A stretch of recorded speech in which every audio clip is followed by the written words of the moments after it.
സുഗമദേവി സീരിയലിൻ്റെ പുതിയൊരു എപ്പിസോഡിൻ്റെ പ്രമുഖ വിശേഷങ്ങളിലേക്ക് എല്ലാവർക്കും സ്വാഗതം. അങ്ങനെ നമ്മളുടെ മാധവനാണെങ്കിൽ ദേവികയോടൊക്കെ പറയുന്നുണ്ട്, മോള് എങ്ങനെയെങ്കിലും നന്ദനുമായിട്ട് മോള് യോജിച്ച് പോകണം, നന്ദനൊരു പാവ, അത് മോൾക്കും അറിയാലോ എന്ന് പറയുമ്പോൾ ദേവിക മനസ്സിൽ വിചാരിക്കുന്നുണ്ട് നന്ദനുമായിട്ടുള്ള ജീവിതങ്ങളൊക്കെ. പിന്നീട് മാധവനോട് പറയുന്നുണ്ട്, അച്ഛൻ എന്തായാലും സമാധാനമായിട്ടിരിക്കുക, അച്ഛൻ ആസ്പത്രിയിൽ നിന്ന് വീട്ടിലേക്ക് വന്നിട്ട് നമുക്ക് എല്ലാത്തിനും ഒരു പരിഹാരം കാണാമെന്ന്. ഈ സമയത്ത് രാധികയ്ക്കാണെങ്കിൽ ഈ ദേവികയുടെ സംസാരം കേൾക്കുമ്പോൾ ഒട്ടും ഇഷ്ടമാവണില്ല. എന്നാലും അവനൊരു മനുഷ്യനാണോ, എത്ര ദിവസമായി അവനിങ്ങോട്ടൊന്ന് വന്നിട്ട് ഈ അവസ്ഥയിൽ മാധവേട്ടൻ കിടന്നിട്ടും അവനെന്ത് തിരിഞ്ഞു നോക്കിയില്ലല്ലോ, നമ്മളായിരുന്നെങ്കിൽ ചന്ദ്രോത്തേക്ക് പോകില്ലായിരുന്നു എന്നൊക്കെ ചോദിക്കുമ്പോൾ ദേവിക പറയുന്നുണ്ട്, അമ്മേ മതി അമ്മേ, അച്ഛൻ്റെ മുന്നിൽ ഇന്നിങ്ങനെ സംസാരിക്കില്ലേ എന്ന് പറയുമ്പോൾ മാധവനും പറയുന്നുണ്ട്, മതി രാധിക, അവിടെ എന്തെങ്കിലും കാരണങ്ങളുള്ളതുകൊണ്ടായിരിക്കും അവർ വരാത്ത, ഒരു കാര്യമില്ലാണ്ട് അവരാരും വരാതിരിക്കൂലെന്ന്.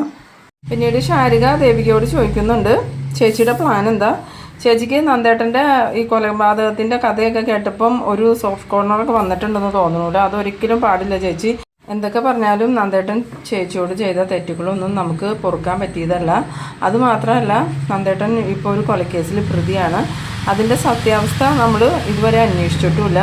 എന്തായാലും എല്ലാത്തിനെക്കുറിച്ചും വ്യക്തമായ ഒരു കാഴ്ചപ്പാട് വേണം നമുക്കെന്നൊക്കെ പറയുമ്പം ദേവികയാണെങ്കിൽ എന്ത് പറയണമെന്ന് അറിയാതെ ഇങ്ങനെ നിൽക്കുന്നുണ്ട്. പിന്നീട് നമ്മളുടെ ഇസബല്ലയാണെങ്കിൽ ചന്ദ്രോത്തേക്ക് വന്നിട്ട് തിരിച്ചു പോണ വഴിക്ക് വീണ്ടും നന്ദനെ വിളിക്കുന്നുണ്ടെങ്കിലും നന്ദൻ്റെ ഫോൺ സ്വിച്ച് ഓഫ് എന്ന് തന്നെ പറയുമ്പം ഇസബല്ല പറയുന്നുണ്ട്, എന്തായാലും പ്രഭാൻറ്റീനെ വിളിച്ച് നോക്കാമെന്നും പറഞ്ഞ് ഇസബല്ല വേഗം പ്രഭാവതിയുടെ ഫോണിലേക്ക് വിളിക്കുന്നുണ്ട്. ഈ സമയത്ത് നമ്മളുടെ പ്രഭാവതി ആണെങ്കിൽ ഇനി എന്ത് ചെയ്യണമെന്ന് അറിയാത്ത സങ്കടത്തിൽ ഇങ്ങനെ ഇരിക്കുകയാണ്. കേസും കാര്യങ്ങളുമായിട്ട് പോയാൽ എന്തായാലും നന്ദൻ ജയിലിലാവുമെന്ന് അവർക്കറിയാം. അതുകൊണ്ട് തന്നെ നന്ദനെ എങ്ങനെ രക്ഷിക്കുമെന്നുള്ള ആലോചനയിൽ ഇരിക്കുമ്പോഴാണ് ഇസബല്ലയുടെ കോള് വരുന്നത്. കോള് കണ്ടതും ഫോൺ എടുത്തിട്ട് എന്താ മോളേന്ന് ചോദിച്ചതും, ആൻറ്റി നിങ്ങൾ എവിടെയാണ്? ഞങ്ങൾ ചന്ദ്രോത്ത് വന്നിരുന്നു, അവിടെ ആരും ഇല്ലല്ലോ. നന്ദനെ വിളിച്ചിട്ടാണെങ്കിൽ നന്ദൻ ഫോൺ എടുക്കണമില്ല, നന്ദൻ്റെ ഫോണാണെങ്കിൽ സ്വിച്ച് ഓഫാന്ന് പറയുമ്പോൾ അത് കുറച്ച് പ്രശ്നമുണ്ട് മോളെ, ഇപ്പോൾ ഫോണിലൂടെ പറയാൻ പറ്റില്ല, നിങ്ങൾ എന്തായാലും ഇങ്ങോട്ട് വാന്ന് പറയുമ്പം എങ്ങോട്ട് പറഞ്ഞ കാര്യം ആൻറ്റി പറയണേന്ന് ചോദിക്കുമ്പോൾ ഞങ്ങൾ ചന്ദ്രോത്തുനിന്ന് താമസം മാറി ഇപ്പോൾ വേറൊരു സ്ഥലത്താണ് താമസിക്കണത്, അതിൻ്റെ ലൊക്കേഷൻ ഞാൻ ഇട്ട് തരാം, മോളും കെവിനും കൂടി ഇങ്ങോട്ട് വാന്ന് പറയണു. അങ്ങനെ ഇസബല്ല പറയുന്നുണ്ട്, ഞങ്ങളിപ്പോൾ തന്നെ എത്താം ആൻറ്റി, എന്തായാലും ആൻറ്റി ലൊക്കേഷൻ ഇടുന്നു. അങ്ങനെ ഫോൺ വെച്ചതും ഇസബല്ല കെവിനോട് പറയുന്നുണ്ട്, ഞാൻ പറഞ്ഞില്ലേ കെവിൻ, എന്തൊക്കെയോ പ്രശ്നങ്ങൾ നടന്നിട്ടുണ്ട്, ചന്ദ്രോത്തുനിന്ന് അവർ താമസം മാറിയെന്നാണ് പറഞ്ഞ്, ഇപ്പോൾ എവിടെയാണ് താമസിക്കണമെന്ന് ചോദിക്കുമ്പം അതിൻ്റെ ലൊക്കേഷൻ ഇപ്പോൾ ഇടും, നമുക്ക് എന്തായാലും ഇപ്പം തന്നെ അങ്ങോട്ട് പോകണം, നന്ദനെ നേരിട്ട് കാണണം, കാര്യങ്ങളൊക്കെ അറിയണമെന്ന് പറയുമ്പം കെവിൻ പറയുന്നുണ്ട്, കാര്യങ്ങൾ നമ്മളുടെ കൈ വിട്ട് പോവുക എന്ന് തോന്നണമല്ലോ ബെല്ലാന്ന് പറയുമ്പം അത് തന്നെയല്ല ഞാൻ നിന്നോടും പാപ്പനോടും പറഞ്ഞ്, അപ്പം നിനക്കും പാപ്പനും ഒരു കൂസലും ഉണ്ടായിരുന്നില്ല, എന്തായാലും ബാക്കി കാര്യങ്ങൾ നമുക്ക് അവിടെ ചെന്നിട്ട് തീരുമാനിക്കാമെന്നും പറഞ്ഞ് ഇവർ രണ്ടുപേരും പോകുന്നുണ്ട്. പിന്നീട് കാണിക്കുന്നത് നമ്മളുടെ ഋഷീനെയാണ്. ഋഷിയാണെങ്കിൽ ആരോട് ഫോണിൽ സംസാരിക്കുന്നത് വേറൊന്നുമല്ല, ഞാൻ ആ നന്ദനെയും കുടുംബത്തിനെയും വെറുതെ വിടാനൊന്നും തീരുമാനിച്ചിട്ടില്ല, അവരുടെ കുടുംബത്തെ ഞാൻ തകർത്ത് തരിപ്പണമാക്കുമെന്നൊക്കെ തന്നെയാണ് പറയുന്നത്. അത് കേട്ടുകൊണ്ട് അരുന്ധതി വരുന്നുണ്ട്. അരുന്ധതി വന്നതും എന്താ മോനെ എന്ന് ചോദിക്കുമ്പോൾ അതമ്മേ വേറൊന്നുമല്ല, ചന്ദ്രോത്തുകാരുടെ കാര്യം സംസാരിച്ചതാണെന്ന് പറയുമ്പോൾ അരുന്ധതി പറയുന്നുണ്ട്, മോനെ ഇതിന് തീക്കളിയാ, ഇതിന് മുന്നോട്ട് കൊണ്ടുപോകരുത്, നീ മരിച്ചു എന്നും പറഞ്ഞ് അവരൊരുപാട് ടെൻഷൻ അടിച്ചു, ഇപ്പം തന്നെ നന്ദനും ദേവികയും ഡൈവോഴ്സിൻ്റെ വക്കിലെത്തി നിൽക്കുക, അതും നീ കാരണം, ഇനി ഇത് മുന്നോട്ട് കൊണ്ടുപോകാൻ ഞാൻ സമ്മതിക്കില്ല, എല്ലാ സത്യങ്ങളും നന്ദനോടും ദേവികയോടും തുറന്നു പറയണമെന്ന് പറയുമ്പോൾ ഋഷി പറയുന്നുണ്ട്, ഇല്ല അമ്മേ, അത് ഞാൻ ഒരിക്കലും തുറന്നു പറയാൻ സമ്മതിക്കില്ല, ഞാൻ അവരെ വേട്ടയാടാൻ പോണേ ഉള്ളൂ, ചന്ദ്രോത്ത് തറവാട് നാമാവശേഷമാക്കിയിട്ടേ ഞാൻ അടങ്ങുള്ളൂ. ഈ സമയത്ത് അരുന്ധതിയാണെങ്കിൽ ഇങ്ങനെ ആകെപ്പാട് ടെൻഷനിൽ തന്നെയാണ് നിൽക്കുന്നത്. പിന്നീട് കാണിക്കുന്നത് നമ്മളുടെ ഇസബല്ലയും കെവിനും കൂടി ചന്ദ്രോത്ത് ചെല്ലുമ്പം പ്രഭാവതി ആണെങ്കിൽ മുൻവശത്ത് തന്നെയുണ്ട്. ഇവരെ കണ്ടതും പ്രഭാവതി ഓടി വന്നിട്ട് പറയുന്നുണ്ട്, മോളെ ആകെ പ്രശ്നമായി എന്ന് പറയുമ്പം എന്താ ഉണ്ടായേ സമയത്ത് പ്രഭാവതി പറയുന്നുണ്ട്, നന്ദൻ എല്ലാ കാര്യങ്ങളും ദേവികയെ വിളിച്ച് പറഞ്ഞു എന്ന്. അത് കേട്ടതും ഇസബല്ല ആണെങ്കിൽ ആകെ ഷോക്കാവുന്നുണ്ട്, എന്ത് കാര്യം പറഞ്ഞു എന്ന് ആൻറ്റി പറയണേന്ന് ചോദിക്കുമ്പം അത് വേറെ ഒന്നുമല്ല മോളെ, ഋഷിയെ കൊന്ന കാര്യം ദേവികയോട് നന്ദൻ തുറന്നു പറഞ്ഞു, അതുപോലെ സിദ്ധുവിനോടും പറഞ്ഞു എന്ന് പറയുമ്പോൾ ഇസബല്ലയും കെവിനും ആകെ ഷോക്കായി പോകുന്നുണ്ട്. കാരണം ഇവർ നിയമ നടപടികളുമായിട്ട് മുന്നോട്ട് പോയാൽ ഇവർ തന്നെ പെടും. ഈ ഋഷിയാണെങ്കിൽ കൊല്ലപ്പെട്ടിട്ടില്ല എന്നുള്ള സത്യം ഇസബല്ലയ്ക്കും കെവിനും അറിയാം, പക്ഷേ നന്ദൻ അറിയില്ലാത്തത് കൊണ്ടാണ് നന്ദൻ ഈ ഋഷി മരിച്ചു ഞാൻ കൊന്നു എന്നൊക്കെ വിചാരിച്ച് തന്നെ ഇരിക്കണം. സമയത്ത് ഇസബല്ല ചോദിക്കുന്നുണ്ട്, നന്ദൻ എന്ത് ചതിയ ആൻറ്റി ചെയ്തത്, അതൊരിക്കലും ആരോടും പറയരുതെന്നല്ലേ പറഞ്ഞതെന്ന് ചോദിക്കുമ്പം അതൊരു പ്രത്യേക സാഹചര്യത്തിൽ അവന് പറയേണ്ടി വന്നതാ, അന്ന് ആ മാധവൻ്റെ തലയിൽ അടി കൊണ്ടില്ലേ, അത് ചോദിക്കാനായിട്ട് ദേവിക ഇവിടെ വന്നിരുന്നു, അപ്പോഴാണ് അവൻ ഈ സത്യങ്ങളൊക്കെ പറഞ്ഞ്. എന്നിട്ട് ദേവിക എന്താ പറഞ്ഞതെന്ന് ചോദിക്കുമ്പോൾ വേറൊന്നുമല്ല, ഇത് നിയമപരമായി തന്നെ മുന്നോട്ട് പോകണമെന്നാണ് ദേവിക പറയണേ. ഇനിയിപ്പോൾ ദേവിക ഒരു MLA ആയതുകൊണ്ട് അവളിതിലൊരു വിട്ടുവീഴ്ചയും ചെയ്യുമെന്ന് എനിക്ക് തോന്നണില്ല. എന്തായാലും നന്ദൻ്റെ ജീവിതം ഇനി ജയിലിലാവും എന്ന് പറയുമ്പം അതുപോലെ പറയുന്നുണ്ട്, ഒരിക്കലും നമ്മളതിനെ അനുവദിക്കരുത് ആൻറ്റി എന്ന് പറയുമ്പം നമുക്കിനി ഇതിലൊന്നും ചെയ്യാൻ പറ്റില്ല. സിദ്ധു ഇത് ഏറ്റെടുത്ത് കഴിഞ്ഞു. സിദ്ധു ആണെങ്കിൽ നിയമവഴിക്കേ പോവുള്ളൂ. ഇനി നമ്മൾ നന്ദനെ രക്ഷിക്കാൻ നോക്കിയാൽ നടക്കൂല.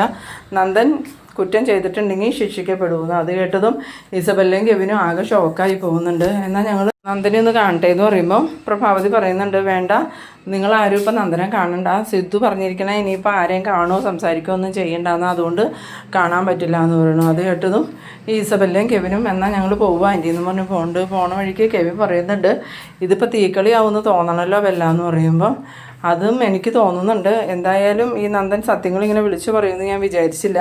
ഇനിയിപ്പോൾ ദേവിക കേസുമായിട്ട് മുന്നോട്ട് പോയാൽ എന്തായാലും ബോഡി മറവ് ചെയ്തത് കെവിനാന്നുള്ളത് തെളിയും. പിന്നീട് ഋഷിയുടെ ബോഡി നമ്മളവിടുന്ന് മാന്തി എടുക്കേണ്ടി വരും എന്നൊക്കെ പറയുമ്പം കെവിനും ആകെ ടെൻഷനാവുന്നുണ്ട്.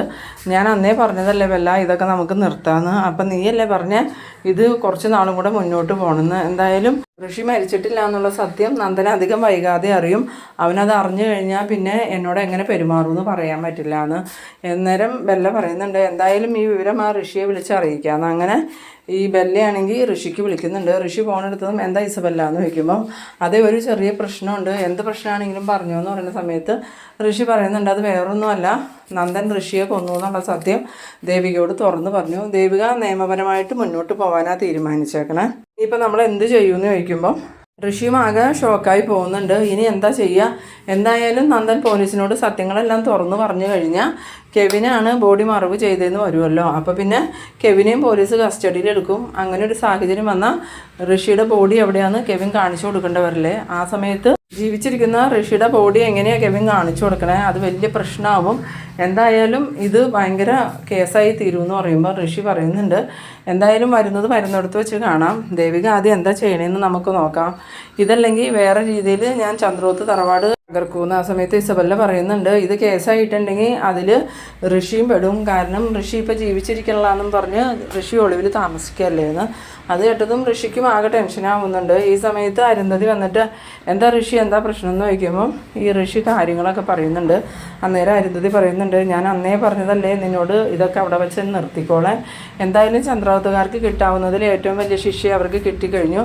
ഇനിയും നീ ഇത് മുന്നോട്ട് കൊണ്ടുപോകണ്ടെന്ന് പറഞ്ഞപ്പോൾ നീ കേട്ടില്ലല്ലോ. ഇപ്പം എന്തായി?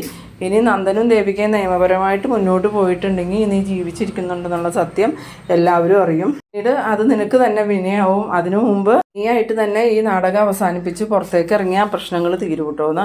പിന്നീട് കാണിക്കുന്നത് നമ്മളുടെ സിദ്ധാർത്ഥനെയാണ്. സിദ്ധാർത്ഥനാണെങ്കിൽ മാധവനെ കാണാനായിട്ട് ഹോസ്പിറ്റലിൽ ചെന്നേക്കാണ്. ആ സമയത്ത് മാധവൻ പറയുന്നുണ്ട്, സാറേ എത്രയും പെട്ടെന്ന് മക്കൾ തമ്മിലുള്ള പ്രശ്നങ്ങളൊക്കെ ഒന്ന് പറഞ്ഞു തീർക്കണം എന്ന് പറയുമ്പം സിദ്ധാർത്ഥനാണെങ്കിൽ എന്ത് പറയണമെന്ന് അറിയില്ല. കാരണം ഇതിപ്പോൾ നിസ്സാര പ്രശ്നമൊന്നും അല്ലല്ലോ. നന്ദനാണെങ്കിൽ ഒരു കൊലക്കേസിൽ പ്രതിയാണ്. അതൊക്കെ ഇങ്ങനെ മനസ്സിലാലോചിച്ചുകൊണ്ട് ഈ സിദ്ധാർത്ഥൻ പറയുന്നുണ്ട്, മാധവ താനിപ്പോൾ സമാധാനമായിട്ടിരിക്കുക, പിള്ളേർ തമ്മിലുള്ള പ്രശ്നങ്ങളൊക്കെ നമുക്ക് പറഞ്ഞു തീർക്കാം.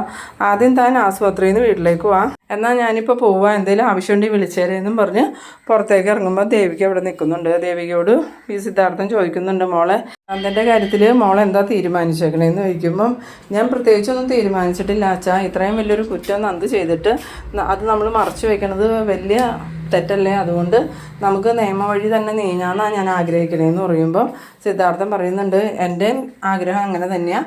നിയമത്തിൻ്റെ വഴിക്ക് നടക്കട്ടെ. നന്ദൻ തെറ്റ് ചെയ്തിട്ടുണ്ടെങ്കിൽ ശിക്ഷിക്കപ്പെടണം. അതും അവൻ ചെറിയൊരു തെറ്റൊന്നും അല്ല ചെയ്തേക്കണേ, ഒരു കൊലപാതക. അതൊരിക്കലും നമുക്ക് മറച്ചു വയ്ക്കാൻ പറ്റില്ല. എന്തായാലും ഞാൻ ഹരിയേട്ടനുമായിട്ടൊന്ന് സംസാരിക്കട്ടെ, എന്നിട്ട് കാര്യങ്ങൾക്കൊക്കെ ഒരു വ്യക്തത വരുത്താമെന്ന് പറയുമ്പോൾ ദേവിക പറയുന്നുണ്ട്, എന്തായാലും അച്ഛൻ ഹോസ്പിറ്റലിൽ നിന്ന് പോയതിന് ശേഷം ഇനി ഇതിനെക്കുറിച്ച് ഞാൻ ആലോചിക്കണുള്ളൂ അച്ഛാ. എന്തായാലും ഞാൻ പിന്നോട്ട് പോകില്ല, നിയമപരമായി തന്നെ മുന്നോട്ട് പോകുകയുള്ളൂ. മരണപ്പെട്ടത് ഋഷിയാണ്, അതും ഒരമ്മയുടെ മകനാണ്. അരുന്ധതി മേഡത്തിൻ്റെ കാര്യം ഓർക്കുമ്പം എനിക്കൊരു സമാധാനമില്ല അച്ഛാ എന്ന് പറയണം. നേരം ഈ സിദ്ധാർത്ഥൻ പറയുന്നുണ്ട്, നന്ദൻ മനഃപൂർവ്വം ചെയ്തതൊന്നും അല്ലല്ലോ മോളെ, അവനക്കൊരു കയ്യബദ്ധം പറ്റിയതല്ലേ. എന്തായാലും അവൻ ചെയ്ത തെറ്റിനുള്ള ശിക്ഷ അവൻ തന്നെ അനുഭവിച്ചോളൂ എന്ന്. പിന്നീട് കാണിക്കുന്നത് നമ്മളുടെ ഇസബെല്ലേനെയാണ്. ഇസബെല്ല കെവിനോട് പറയുന്നുണ്ട്, ഇനി നമ്മൾ എന്ത് ചെയ്യൂടാ, ആ നന്ദനെ അങ്ങോട്ട് തട്ടിയാലോ എന്ന് ചോദിക്കുമ്പം കെവിൻ പറയുന്നുണ്ട്, അതെങ്ങനെയാവല്ല, അവനിപ്പോൾ അവരുടെ വീടിൻ്റെ അകത്തല്ലേ, നമുക്കവനെ ഒന്നും ചെയ്യാൻ പറ്റില്ല. എന്നാൽ പിന്നെ ഈ ഋഷി മരിച്ചു എന്ന് തെളിയിക്കാൻ വേണ്ടി ഋഷി അങ്ങോട്ട് തട്ടിയാലോ എന്ന് ചോദിക്കുമ്പോൾ അതൊന്നും ശരിയാവില്ല വല്ല, ഋഷി മരിച്ചിട്ട് മാസങ്ങളായി എന്നല്ലേ ഇപ്പോൾ പറഞ്ഞേക്കണേ.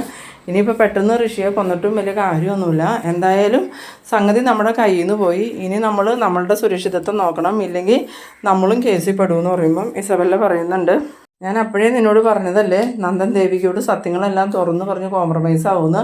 ഇപ്പം ഞാൻ പറഞ്ഞതിന് വലിയ മാറ്റം ഉണ്ടായോ? അന്ന് നീ എന്താ പറഞ്ഞത്? നന്ദൻ അങ്ങനെയൊന്നും ചെയ്യില്ല, നമ്മളോട് ചോദിക്കാണ്ട് അവനൊരു വാക്ക് പോലും പറയില്ല എന്നല്ലേ. എന്നിട്ടിപ്പോൾ എല്ലാ സത്യങ്ങളും അവൻ ദേവികയോട് പറഞ്ഞില്ലേ? അന്നേരം കെവിൻ പറയുന്നുണ്ട്, ഇനിയിപ്പോൾ നമ്മൾ എന്ത് ചെയ്യും ഇസബെല്ല? എന്തായാലും ഞാൻ ആ പാപ്പനെ ഒന്ന് വിളിച്ച് നോക്കട്ടെ, പാപ്പൻ്റെ കയ്യിൽ എന്തെങ്കിലും ഐഡിയ ഉണ്ടെങ്കിൽ അറിയാമല്ലോ എന്നും പറഞ്ഞ് ഇസബെല്ല ഫോണെടുത്ത് ഇസബെല്ലയുടെ പാപ്പനെ വിളിക്കുന്നുണ്ട്. ആ സമയത്ത് കുരുവിള ഫോൺ എടുത്തതും എന്താ ബെല്ലാന്ന് ചോദിക്കുമ്പം ഇസബെല്ല എല്ലാ കാര്യങ്ങളും ഈ പാപ്പനോട് പറഞ്ഞതും പാപ്പൻ ഇസബെല്ലയോട് പറയുന്നുണ്ട്, ഇനി നീ നിൻ്റെ കാര്യം നോക്കി എങ്ങടാന്ന് വെച്ചാൽ പോയിക്കോ, അല്ലെങ്കിൽ നീ കേസിൽ കുടുങ്ങും. നീ മാത്രമല്ല കെവിനും ജയിലിൽ പോകേണ്ട കാര്യം ചെയ്തേക്കണേ. ഇനി എനിക്കിതിനകത്ത് ഒന്നും ചെയ്യാൻ പറ്റില്ല, ഞാൻ എന്തെങ്കിലും ചെയ്താൽ എൻ്റെ തൊപ്പി തെറിക്കുമെന്ന്. അത് കേട്ടതും ഇസബെല്ലയാണെങ്കിൽ എന്ത് ചെയ്യണമെന്ന് അറിയാതെ ഇങ്ങനെ ഷോക്കായി നിൽക്കുന്ന ആ ഒരു സീനിലാണ് ഈ എപ്പിസോഡ് അവസാനിക്കുന്നത്. അപ്പോൾ നിങ്ങളെൻ്റെ വീഡിയോ ആദ്യമായി കാണുന്നവരാണെങ്കിൽ ചാനലൊന്ന് സബ്സ്ക്രൈബ് ചെയ്യാനും ഇഷ്ടമായ ലൈക്ക് ചെയ്യാനും ഷെയർ ചെയ്യാനും മറക്കരുത്. ഇതുപോലെ ഇൻട്രസ്റ്റിംഗ് ആയിട്ടുള്ള അടുത്തൊരു എപ്പിസോഡുമായി വീണ്ടും കാണാം. അതുവരേക്കും ബൈ ബൈ.